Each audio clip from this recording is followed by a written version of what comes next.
В Таджикистане рассматривается новый проект закона о гражданстве. Новые поправки не только предусматривают льготы в получении таджикского гражданства для тех, кто усыновит малолетних сирот республики или позволит при заключении брака с гражданином получить подданство уже через 3 года, но и вводят новое положение. К примеру, если закон будет одобрен парламентом, то граждане Таджикистана, примкнувшие к террористическим организациям, автоматически будут лишены таджикского гражданства. Не противоречит ли закон Конституции страны? Ведь согласно ей никто не имеет права лишать натурализированного гражданина подданства. Комментарий правозащитницы Файзенисо Вахидовой. К сожалению, сегодня был принят такой закон, то есть поправки к закону о гражданстве Республики Таджикистан.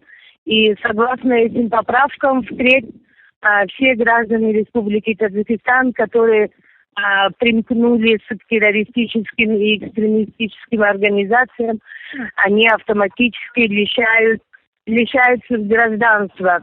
Конечно, этот закон вообще, это такая статья, противоречит нормам основного закона Республики Таджикистан, поскольку согласно Конституции человек, который на момент принятия Конституции и с момента рождения на территории Таджикистана является гражданином Республики Таджикистан.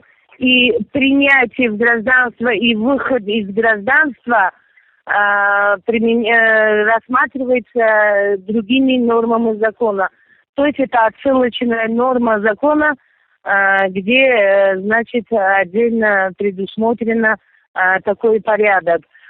Поэтому я думаю, что это неверный шаг, потому что человек, который, допустим, примкнулся к террористическим организациям, лишить его гражданства, а ведь в дальнейшем привлечение его к уголовной ответственности и другие вопросы, связанные с его привлечением, значит, создать для правоохранительных органов массу проблем.